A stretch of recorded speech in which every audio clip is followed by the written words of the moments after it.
Capítulo 1. Antônio Carniato. Andréa Gassi Carniato e Elisa Inocente Carniato. Nasci em 1971. Em 1973, aos 46 anos, meu pai faleceu e eu tinha apenas 1 ano e meio. Filho caçula de 11 irmãos, contando com Agnello, 1960, que não teve a oportunidade de ter estado conosco, sendo que o mais velho na época estava com 20 anos. Meu pai é Andréa Gassi Carniato, 1926, e minha mãe é Elisa Inocente Carniato, que completará 90 anos em novembro. Meus irmãos são Jaime, 1952, Maria, 1954, a qual escreve sua história no capítulo 6 deste mesmo livro. Luiz, 1955, Paulo, 1956, José, 1958, Eulália, 1960, também a qual escreve sua história no capítulo 4 deste livro. Terezinha, 1961, Lurdinha, 1964 e Marileia, 1967. Primeiramente, devo contar a história de minha mãe. Ou melhor, ela mesma contará, pois ela é a referência e influência. História de Elisa. Eu nasci no Montanhão, no dia 16 de novembro de 1930, Siderópolis, Nova Beluno, Santa Catarina, na casa do meu nono Francisco Inocente. Quando pequenino eu era muito doente. Tive pneumonia e com 3 anos sarampo, assim contou minha mãe. Não fui registrado em cartório porque fiquei com o registro da minha irmã que faleceu, onde a diferença de idade era de 4 anos e 5 meses. 14 de junho de 1926. Fiquei sabendo quando eu casei pela certidão de nascimento a diferença dos anos. E também dos meus padrinhos que eram Antônio Inocente e Virgínia Vendrame. E os da minha irmã eu não sei. Fiquei com o registro e o nome dela, que era Elisa. Fiquei morando desde pequena com meu tio, pois ele não tinha filhos. Era professor de português e também dava aulas de italiano. E se chamava João Carminati.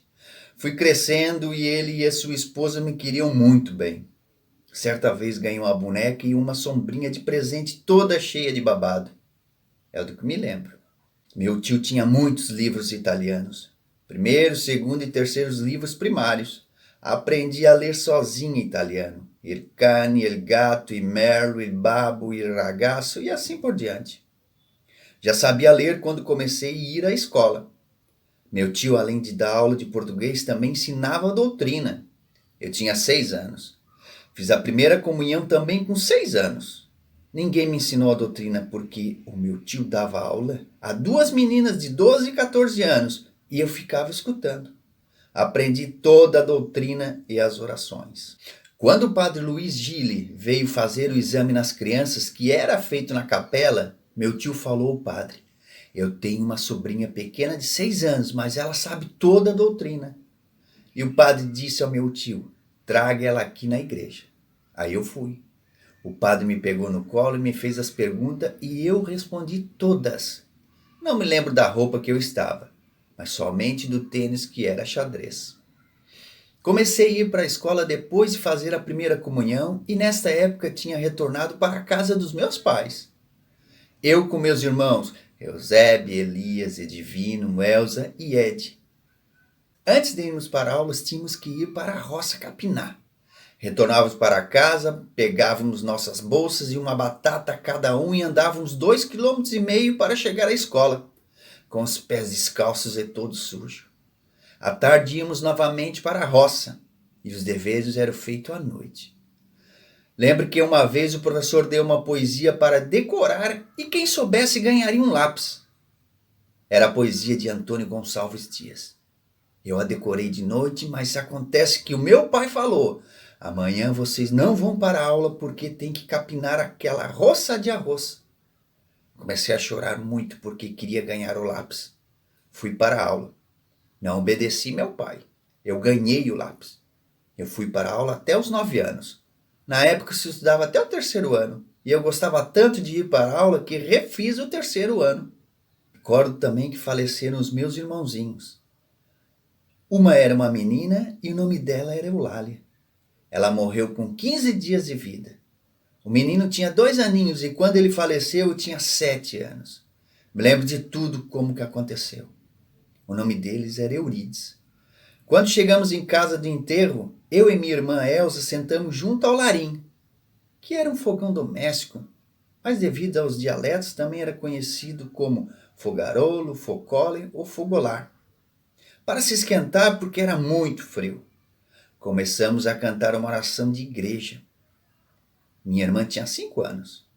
Meu pai entrou na cozinha e falou: cantem, cantem que vocês são pequenas. Até hoje não sai da minha cabeça porque meu irmãozinho morreu sem o terem levado ao médico. Também tive outro irmãozinho que faleceu com poucos dias de vida. O nome dele era Euclides. Aos 8 anos, meu pai me mandou cuidar de 2 boi para pastar. Não podia deixá-los escapar do local, ou seja, de onde era a capoeira, porque estavam pastando, porque tinha roça ao redor. Entretanto, um boi fugiu. O nome dele era parecido e o outro era Valente. Eu apanhei de relho e ficaram as marcas na perna. Recordo-me que também quando tínhamos 13, 14, 15, 16 anos, todos nós trabalhávamos muito. Na época das ameixinhas amarelas, eu e a minha irmã Elsa as apanhava e no domingo de manhã íamos vender no Rio Fiorita, em Siderópolis. A medida era 1 litro. Vendia muito fácil. Todos compravam. Era uma casa atrás da outra. Era o tempo da Socimbra, que estava construindo a estrada de ferro, e da siderúrgica. Também tínhamos muito pés de laranja crava. E quando era época, minha mãe apanhava todos os dias 500 e as colocava em 2 sacos. Nós tínhamos uma burrinha e colocávamos o saco em cima da sela. Eu e minha irmã, uma na frente e outra atrás. Bem de madrugada, com a lamparina para clarear, íamos todos os dias vender no Rio Fiorita. Tínhamos o nosso comprador. Chegava, batia na porta e ele logo nos atendia. Perguntava quantos tinhas no saco e nós dizíamos 500. E ele pagava na hora e nem contava.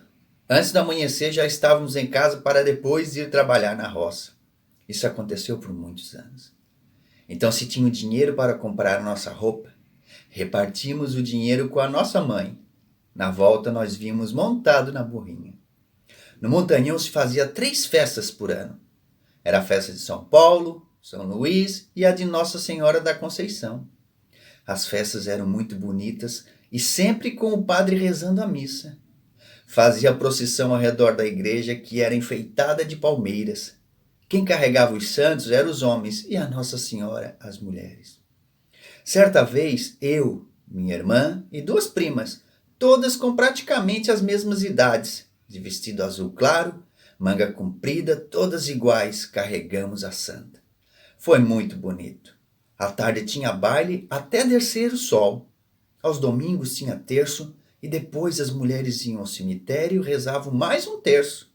As moças iam ao bar, ficavam conversando e depois iam embora, e algumas iam com seus namorados. As famílias se rezavam o terço todas as noites. No Natal não tinha presépio, nem presente nem festa. Nunca teve uma festa de aniversário de ninguém. Na época de inverno, trabalhávamos na cana e fazíamos açúcar e cachaça. A cachaça era vendida engarrafada, com selo e etiqueta da firma do meu pai, Luiz Inocente. Era trabalho de 3 meses por ano. Na roça plantávamos milho, arroz, feijão, trigo e batata doce para engordar os porcos. Tínhamos também vacas de leite, ovelhas, cabritos e galinhas para sustentar a família. Nunca passei fome, mas passei muito frio. Quando éramos criança, eu, meus irmãos e primos, nós éramos numa turma, brincávamos de balanço. Íamos ao mato achar cipó para fazer o balanço. Com as minhas irmãs e primas brincávamos de boneca, que eram feitas de sabugos de milho, e o vestidinho era de flor de campana, cor de rosa.